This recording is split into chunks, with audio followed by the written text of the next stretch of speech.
अस्सलाम वालेकुम। हेलो दोस्तों, क्या हाल चाल है आप सब लोगों के। तो बेसिकली आज हम सीखने जा रहे हैं टेक्निकल एनालाइज। हमारी थर्ड क्लास के अंदर टेक्निकल एनालाइज है कि हम टेक्निकल एनालाइज क्या होता है, what is technical analyse. Technical analysis के बैक एंड की जो मार्केट होती है, जो प्रीवियस मार्केट अपना स्ट्रक्चर ड्रॉ करती हुई आ रही है, प्रीवियस मार्केट जो चलती हुई आ रही है, तो हम उसमें अपना एनालाइज करते हैं। उसके लिए अलग अलग चीज़ें, अलग अलग सारे टूल्स वगैरह यूज़ होते हैं। उसको हम यूज़ करके हम आगे मार्केट में प्रिडिक्ट करते हैं कि आगे क्या होने वाला है या आगे हम क्या कर सकते हैं, SLTP लगा के और एंट्री एग्जिट किस तरह करनी है, वो सब करके। तो आज हम सीखेंगे टेक्निकल एनालिसिस, ठीक है। तो हम आगे बढ़ते हैं, ठीक है। तो फर्स्ट ऑफ ऑल हम सीखेंगे सपोर्ट और रेजिस्टेंस, जो सबसे बेसिकली अच्छा एक टूल कहते हैं। अब एक टूल है कि वो आगे अच्छा मार्केट में काम करता है। तो सपोर्ट और रेजिस्टेंस कैसे काम करता है वो हम देखते हैं। यहाँ टूल पे आ जाते। तो सपोर्ट बेसिकली होती क्या है। सपोर्ट ये होती है कि नीचे से एक सपोर्ट मिले, जैसे ज़मीन है, हम एक बॉल को पकड़ें, ठीक है। बॉल को पकड़ के हम जैसी ज़मीन पे मारेंगे तो वो कहाँ आएगी, ऊपर आएगी।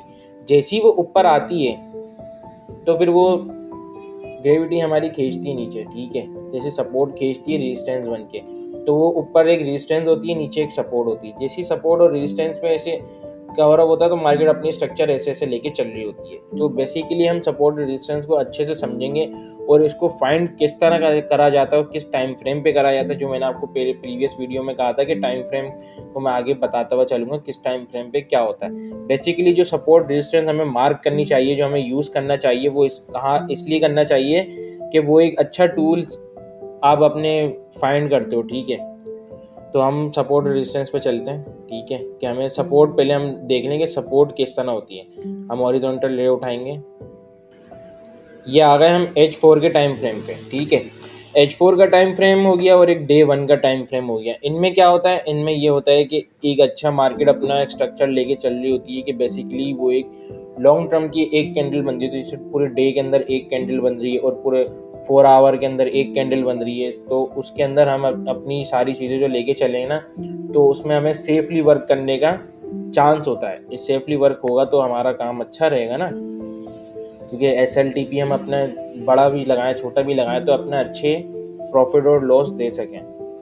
लॉस तो बेसिकली देखें सबको ही होगा, ठीक है। तो हमें उसको अपने ऐसे लेके चलना है कि हमें लॉस कम करना है, प्रॉफिट ज़्यादा उठाना है। बेसिकली ट्रेड्स जितनी कम होंगी उतना फ़ायदा होगा। बड़ी ट्रेड्स ज़्यादा करनी है तो बड़ी ट्रेड्स के लिए टेक्निकल एनालाइज मस्ट है, ठीक है।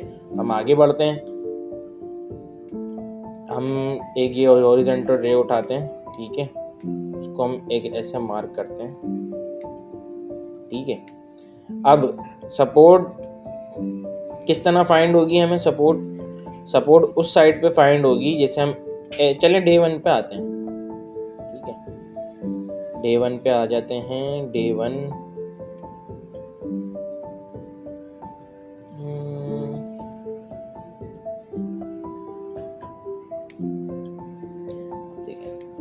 सपोर्ट बेसिकली जब होती है कि अरे जूम हो जाओ,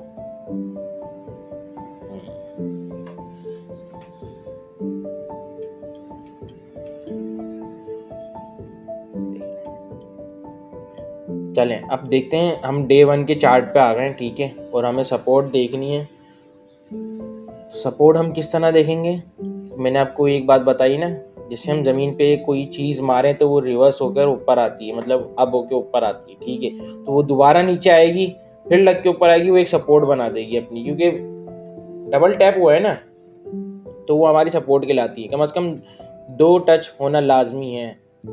मोस्ट इम्पॉर्टेंट जो आपका टच होगा वो 2 टच नीचे आपके लाजमी है। तो थर्ड टच पे वो मार्केट अप का साइड देगी, ठीक है, अप साइड देगी। ये देखें, ये आपको नजर आ रहा है, ये एक टच, ठीक है, और एक ही दूसरा टच, ठीक है। एक टच होना फिर दूसरा टच होना, मतलब एक सपोर्ट बन गई। मतलब 2 टच होना लाजमी है, ठीक है। मार्केट जब अपना एक स्ट्रक्चर प्ले कर रही होती है ना, ये देखें, एक अपने स्ट्रक्चर ऐसे करके प्ले कर रही है, तो उसमें एक टच होगा, दूसरा टच होगा, तो हमारा ये सपोर्ट बन जाएगी, ठीक है। 3 टच होंगे तो और अच्छा बेनिफिट है कि वो अच्छी सपोर्ट बन रही है। 4 टच होंगे तो और अच्छी बेनिफिट है, लेकिन 4th टच पे या 5th टच पे मार्केट अपना ब्रेकआउट दे जाती है, ठीक है। वो फिर आगे बताता हूँ मैं वो क्या होता है कि वो ब्रेकआउट देने के बाद। अब हम रेजिस्टेंस कैसे फाइंड करेंगे? रेजिस्टेंस बैक एंड पे चलते हैं। यहाँ पे ना अभी मार्केट अपना बुलिश ही चल रही है, तो इस चीज़ में कि काम करने में मज़ा। तो चले हम प्रीवियस चार्ट पे आते हैं। डे 1 की चार्ट में हम लोग, ठीक है, डे 1 की चार्ट में हम हॉरिजॉन्टल रे उठाते हैं कि हमें रेजिस्टेंस और सपोर्ट किस तरह मार्क करनी चाहिए और किस बिहाफ पे ये हमें फाइंड कर सकते हैं हम, ठीक है। पहले हम उठाते हैं हॉरिजॉन्टल रे, ठीक है, ये हॉरिजॉन्टल रे आ गई, ठीक है। हम यहाँ मार्क करते हैं, थोड़ा सा ऊपर मार्क कर दूँ, ये हाँ यहाँ पे, ठीक है, ये मार्क हो गया। अब देखें रेजिस्टेंस हम कैसे मार्क कर रहे हैं, 1 टच 2 टच पे हमने रेजिस्टेंस मार्क कर ली, ठीक है। जैसे हम रेजिस्टेंस मार्क कर लेंगे, हम तीसरे टच पे, थर्ड टच पे हम क्या करेंगे, वहां से हम सेल करेंगे। लेकिन सेल करने का भी एक तरीका होता है कि लोग क्या करते हैं, जैसे टच होता है वहीं पर ही सेल मारेंगे और बोलेंगे चल जल्दी बस प्रॉफिट आया हम ले लें। नहीं, this is not trading bro, ठीक है। ये कब होगा, जब हमारे पास यहाँ एक, ये मैं आपको जूम करके दिखाऊं, हमें सेल कब करनी चाहिए, रेजिस्टेंस पे 1 टच हो गया, 2 टच हो गया, 3 टच पे हमारे पास आना चाहिए एक बेरिश कैंडल जो एक अच्छा मूव दे हमें डाउन साइड का, तो हम डाउन साइड की ट्रेड लें और उसको हम सपोर्ट तक की भी रोक सकते हैं, ठीक है। और मुश्किल नहीं कि हाफ पे भी बंदा बाहर निकल जाए, लेकिन सपोर्ट तक के बंदा रुकता है, ठीक है, होल्ड करता है। तो अब रेजिस्टेंस समझ में आई आपको, ये थर्ड टच पे बूम सेल, फोर्थ टच पे boom sell, fourth fifth touch पे ये मार्केट ब्रेक क्यों करी और इसको क्या बोलते हैं ये भी मैं आपको बताता हूँ। पहले सपोर्ट का देख लेते हैं। हॉरिजॉन्टल रे उठाएंगे, बेसिकली मैंने जो ग्रीन कैंडल है ना उसको वाइट करा हुआ है, ये मैंने अपनी थीम बनाई हुई है, ठीक है। तो ये जो वाइट कैंडल है ना, ये ग्रीन कैंडल ही होती है बेसिकली, ठीक है। अब देखें सपोर्ट यहाँ पे कितनी प्यारी बन रही है, 1 टच 2 टच 3 टच पे बूम बाय, ठीक है।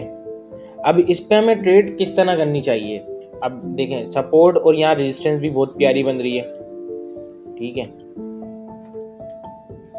ये सपोर्ट आ गई हमारी, ये रेजिस्टेंस आ गया, 1 टच 2 टच, ठीक है। थर्ड टच पे हमने ब्रेक करा, लेकिन ब्रेक ऑफ स्ट्रक्चर कर रहा था, नहीं हो पाया, उसने वापस दोबारा सेल कर दी, ये एक फेक मूवमेंट है।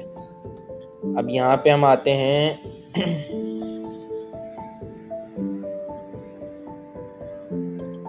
सपोर्ट पे हमेशा हम बाय करेंगे, ठीक है। और उसके बाद अभी एक और प्रोसेस आता है, मैं आपको बताता हूँ, ठीक है। देखें सपोर्ट पे हमने फॉर एग्जांपल यहाँ पे 1 टच हुआ, ठीक है, दूसरा टच भी इसी के आगे हुआ, थर्ड टच पे हमारे पास एक इम्पल्स आया, अच्छा सा इम्पल्स नहीं बोलेंगे, एक अच्छी कैंडल आई। इम्पल्स वो होता है जो प्रीवियस कैंडल के हाई को ब्रेक करे, ठीक है। यहाँ पे हम फॉर एग्जांपल एक बाई की ट्रेड लेते हैं, ठीक है। बाई की हमने ट्रेड ली और उसके बाद हमने थोड़ा सा जो प्रीवियस कैंडल की जो लो है, ये आ रही लो, ये वाली लो, ये वाली जो लो है ना, इसके नीचे हमने क्या करा, एसएल रख दिया, ठीक है। एसएल रखा, यहाँ से हमारी ट्रेड स्टार्ट हो गई, चलते चलते चलते चलते वो अभी तक के एसएल पे नहीं आई है, यहाँ से वो ट्रेड जारी है। ये एसएल हमने नीचे रख दिया, टीपी को हमने यहाँ अपने रेजिस्टेंस पे रख दिया, जो हमने रेजिस्टेंस मार्क करा था, ठीक है, जो हमने रेजिस्टेंस मार्क करा था। अब इसके अंदर कितना प्रॉफिट हुआ है, फॉर एग्जांपल 0.01 के बंदा यहाँ से ट्रेड लेता है, ठीक है। जैसी ट्रेड लेता है यहाँ पे देखें कितना 2.67 का रेशियो, रिवॉर्ड रेशियो मिल रहा है हमें, ठीक है। मतलब 1:1 बहुत होता है, यहाँ तो 2 का हमें रेशियो मिल रहा है, तो हमें फ़ायदा है ना। हमें इसके लिए वेट तो बहुत करना पड़ेगा, बेसिकली वेट हर चीज़ के अंदर है। जब तक कि आप वेट नहीं करोगे ट्रेड के अंदर, तो आप ट्रेड नहीं कर सकते। जितना आप वेट करोगे, जितना आप रुक के काम करोगे ना, तो उतना आपको फ़ायदा होगा और सुकून से काम करोगे कि आप, वरना आपकी साइकी ख़राब होगी, लॉस होगा, ऐसे होंगे कि ट्रेडे होल्ड करोगे। बगैर एसएल के कभी ज़िंदगी में काम नहीं करना, एक बात हमेशा याद रखना। बगैर एसएल के साथ जब से आपने काम स्टार्ट करा, तो अपनी ज़ात के ऊपर ज़्यादती करोगे, बस और कुछ नहीं करोगे, ठीक है। अब एसीएम आ जाते हैं, रेजिस्टेंस के ऊपर कैसे ट्रेड लेनी है।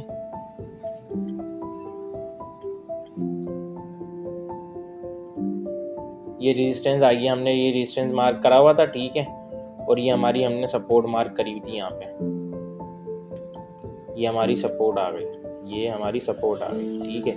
1 टच 2 टच 3 टच पे हमारी सपोर्ट आ गई। हमने क्या करा, 3 टच पे हमने क्या करना है, सेल करना है, मतलब शॉर्ट की एंट्री लेंगे।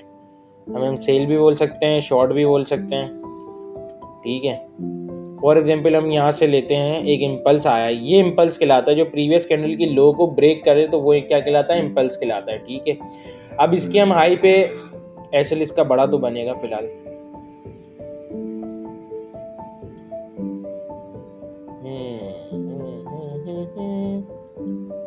ये हमने यहाँ एंट्री ली, ठीक है, यहाँ एंट्री ले ली, ये हमारा एसएल हो गया, ठीक है।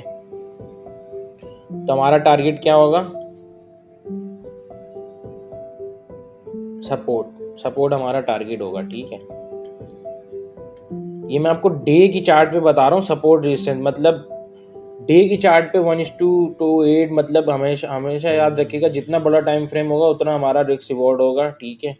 फॉर एग्जाम्पल हम यहाँ से ट्रेड भी लेते हैं 84 से, 3384 से हम ट्रेड लेते हैं रेजिस्टेंस पे। हमने ये सोच के काम करा है कि हमने रेजिस्टेंस मार्क करा, इम्पल्स भी आ गया, अब यहाँ से ट्रेड बनती है। डे के अंदर काम करना मतलब हर बंदा नहीं करता, वो सिर्फ एनालाइज करके वो प्रीवियस अपने छोटे टाइम फ्रेम पे जाएगा, वहाँ पे काम करेगा। लेकिन डे के अंदर काम करने में ये हमें फ़ायदा है, हमारी ट्रेड होल्ड तो रहती है और उसमें फ़ायदा ये होता है कि हमें बड़ा टारगेट मिलता है, अचीवमेंट हमारे पास ज़्यादा रहती है और हमारी साइकी ख़राब नहीं होती कि हम आगे काम करते हुए कि कुछ गलत ना कर रहे हो, ठीक है। तो वो हमारा ये देखें, ये सपोर्ट जो हमने खींची थी वहीं पर ही उसने क्या करा, हमारा टारगेट दे दिया।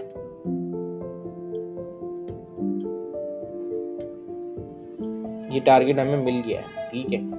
अब इसमें कितने मतलब 0.01 की हम ट्रेड भी लेते हैं ना, पूरे हम 0.01 की ट्रेड लेते हैं, ठीक है। पूरा 1:27 का रिस्क रिवॉर्ड रेशियो, मतलब डे के अंदर 1:2 मिल रहा है आपको, तो मतलब 1000 पिप्स अहमियत रखते हैं। 1000 पिप्स बहुत होते हैं, मतलब बंदा 100 पिप्स के लिए भी इतना वेट कर रहा होता है, या 1000 पिप्स के लिए आपको कम से कम वीक भी वेट करना पड़ जाए, जैसे 2 से 3 दिन भी वेट करना पड़ जाए, तो उसके लिए जब 1000 पिप्स मिल रहे हैं, 500 पिप्स मिल रहे हैं, तो उसके अंदर हमें वेट करना लाजमी है। चलें फिर आगे बढ़ते हैं, ठीक है। अब आगे इसलिए बढ़ते हैं कि ये देखें, ये हमारी सपोर्ट हमने मार्क करी थी, ठीक है, ये हमने रेजिस्टेंस मार्क करी थी। जब सपोर्ट और रेजिस्टेंस हमने मार्क कर लिए तो उसके बाद हमारे थर्ड मूव पे हमने ट्रेड भी ले ली। फोर्थ मूव के लिए हमने ये देखिए सपोर्ट पे आया तो हमने यहाँ से क्या करा, बाय भी कर लिया, ऊपर से सेल करते हम आ रहे हैं, नीचे से हमने बाय करते हुए जा रहे हैं, मतलब 1 टच 2 टच, ये देखें ये 1 टच आ गया, ये 2 टच आ गया, ये 3rd टच आ गया। जैसे 3rd टच हुआ तो हमने क्या करना था, बाय करना था सपोर्ट से, रेजिस्टेंस से, मतलब 2 ट्रेडें मिल गई। एक ट्रेड हमारी खत्म, अभी हमने क्लोज ही करी थी सपोर्ट पे आके, और वहीं से ही हमें सेकंड ट्रेड मिल गई। बेनिफिट है सपोर्ट रेजिस्टेंस का, इस वजह से ही बताने का मकसद यही है, सपोर्ट रेजिस्टेंस बंदा काम करे, इतना करे कि वो अपनी प्रैक्टिस को ऐसे कर ले कि नॉर्मल टाइम फ्रेम पे भी जाए ना, H1 पे H4 पे, मैं तो डे पे आपको बता रहा हूँ, आप ये H1 पे काम करेगा, H4 पे काम करेगा, वो ज़्यादा बड़ा काम करना है तो वो डे पे करेगा, वीक पे भी आप कर सकते हो, लेकिन उसके लिए होल्डिंग और वो पेशेंस होना बहुत ज़रूरी है। और ज़रूरी नहीं सिर्फ ये गोल्ड पे काम करे, या आप किसी भी करेंसी पेयर पे ले जाओ, या किसी भी करेंसी के अपना उसमें ले जाओ, अपना क्रिप्टो के अंदर कोई भी चार्ट हो उसके अंदर आप ये सपोर्ट डिस्टेंस लगाओ। एक ये टेक्निकल एनालाइज आप किसी भी चार्ट में अप्लाई कर सकते हो, ठीक है। तो हम आगे बढ़ते हैं कि रेजिस्टेंस बिकम अ सपोर्ट किस तरह, वो इस तरह होगी कि जो हमारी रेजिस्टेंस होगी, फिर ये देखें 1 टच 2 टच 3 टच पे हमने सेल करी, 4th टच पे भी जब इम्पल्स आया तो हमने फिर भी सेल करी, फिर यहाँ से हमने बाय भी कर ली, कम से कम 2 से 3 ट्रेड हमें मैक्सिमम मिल गई। अब इसके बाद हम सपोर्ट रेजिस्टेंस में कैसे ट्रेड और कर सकते हैं, वो ऐसे कर सकते हैं, जैसी जो हमने रेजिस्टेंस मार्क करी है, जो हमने रेजिस्टेंस मार्क कर ली, यहाँ पे एक रेजिस्टेंस हमने मार्क कर ली, ठीक है, जो आपको ये नज़र आ रहा है। अब इसी के ऊपर मार्केट अपना मूव करती हुई जाते हुए इसको ब्रेकआउट देती है, एक कैंडल से दूसरी कैंडल इम्पल्स के साथ क्लोज होती है, तो ये हमारा बन जाता है रेजिस्टेंस बिकम अ सपोर्ट। जो हमारा काम क्या करता है, सपोर्ट का काम करता है। जो हम नीचे काम कर रहे थे वो हम अब वो ऊपर लेके जाएंगे। ये बात की बात है कि ऐसा हो सकता है, हो जाए तो ऐसा करना है हमें, ठीक है। रेजिस्टेंस हमारा क्या बन गया, सपोर्ट बन गया। जैसे ही हमारा रेजिस्टेंस सपोर्ट बना तो हमने क्या करा, वहां से बूम बाय करा, अपना टीपी लिया 1:1 पे, आप बिल्कुल मैक्सिमम में 1:1 लो और बाहर हो जाओ। 1:1 वो होता है जितना आपने एसएल रखा है, मतलब फॉर एग्जाम्पल 0.01 की ट्रेड है, 0.01 की आपने ट्रेड ले ली, उसमें आपने रखा है $10 का वो एसएल, तो आप $20 का प्रॉफिट लो, डेट शीट बाहर होगा। ज़्यादा ग्रीडी नहीं रखो, फोमो में भी नहीं आओगे, काम सुकून से होगा, चिल माहौल के अंदर काम होगा, ठीक है। अब ऐसी ही आपको मैं एक बात बताऊं कि सपोर्ट बिकम अ रेजिस्टेंस कैसे बन जाती है, वो यहीं पर ही है। फॉर एग्जाम्पल आप मान लें कि अभी ढूंढते क्या है, छोड़ो, बूम, ऐसे बाय होने के बाद फिर हमने क्या करा,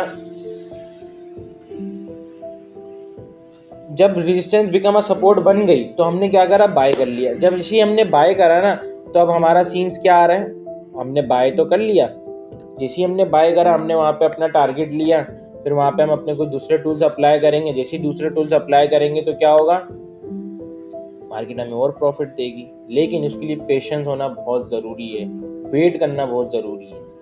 हमेशा एक बात ध्यान में रखना, जितना डेमो के अंदर प्रैक्टिस करोगे ना, अकाउंट कैसे बनेगा वो कैसे बनेगा हम वो अगली क्लास के अंदर देखेंगे, ठीक है। तो अभी यहाँ चलते हैं, सपोर्ट रेजिस्टेंस और सपोर्ट बिकम रेजिस्टेंस। जैसे ही हमने रेजिस्टेंस बिकम सपोर्ट करा तो यही हमारा रिवर्स होगा, रेजिस्टेंस बिकम सपोर्ट। वो जैसी हमारा सपोर्ट ब्रेक करेगी, रेजिस्टेंस बन जाएगी, वहाँ हम क्या करेंगे, सेल करेंगे। लेकिन इम्पल्स आना ज़रूरी है और एक कैंडल की क्लोजिंग होना बहुत ज़रूरी है। एक कैंडल क्लोज हुई तो वो दूसरी कैंडल का उसी प्रीवियस कैंडल से हाई को ब्रेक करके वहाँ क्लोजिंग देना बहुत ज़रूरी है। तो हाई प्राइस होगा, फिर हम वहाँ से बाय करेंगे। तो हाई प्राइस पे बाय करना रिस्क होता है, लेकिन हम जब अपने एनालाइज के साथ चल रहे हैं तो हम अपने अच्छा प्रिडिक्ट करेंगे, तो फिर हमारा काम भी अच्छा ही होगा। तो सपोर्ट बिकम रेजिस्टेंस भी हमने समझा, सपोर्ट रेजिस्टेंस भी समझा। तो ये सपोर्ट बिकम रेजिस्टेंस रिवर्स कर लो आप, सपोर्ट बिकम रेजिस्टेंस हो जाएगा, रेजिस्टेंस बिकम सपोर्ट हो जाएगा। वो ब्रेकआउट देता है आपकी सपोर्ट को तो वो रेजिस्टेंस बन जाएगा, रेजिस्टेंस ब्रेकआउट देता तो वो सपोर्ट बन जाएगा। तो बस यहाँ तक का हमारा साथ था, ठीक है। अब मिलते हैं फोर्थ क्लास में।